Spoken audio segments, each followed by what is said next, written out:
Hi guys, welcome to my channel. Please like and subscribe for more videos. Sobrang nagalit si Beatrice nung nakita niya na may video scandal sila ni Andrew. Sinabihan niya ito na siya isang manyak na tao at itinapon niya ang cellphone.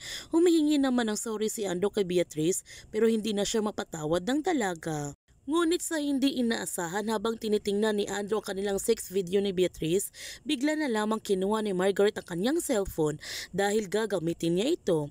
Sobrang kinakabahan si Andrew sapagkat kapag binuksan ni Margaret ang kanyang cellphone, makikita niya ang kanilang sex video ni Beatrice at baka ito na ang katapusan ng kanyang buhay. Ipinaalam ni Otip kay Napoy na may update na sa email sa kaso ni Gustavo pero hindi na interesado si Napoy at hindi na siya mangingialam nito. Nagtanong si Otip kung ayaw ba niya malaman kung sinong pumatay sa kanyang ama.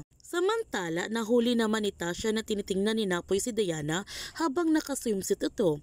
Kaya nagtanong siya kay Napoy kung bakit niya tinitingnan si Diana. Naggalit si Napoy sa pagsisilos ni Tasha sa mga maling hinala nito. Pero hindi mapapahuli si Tasha, ipinakita din niya kanyang magandang katawan upang mapighani si Napoy sa kanya. Habang si Christoph, pinagalitan niya si Diana kung bakit niya pinapakita kanyang katawan sa lahat ng tao dahil ayaw niyang may ibang makakita sa kanyang katawan. Ngunit bigla na lamang dumating ang yaya ni Archie para ibalita kay Diana na nawawala si Archie. Sobrang natatakot silang lahat kung nasaan na si Archie. Malalaman na kaya ni Margaret na may relasyon sina Andrew at Beatrice? Yan ang ating abangan sa Royal Blood.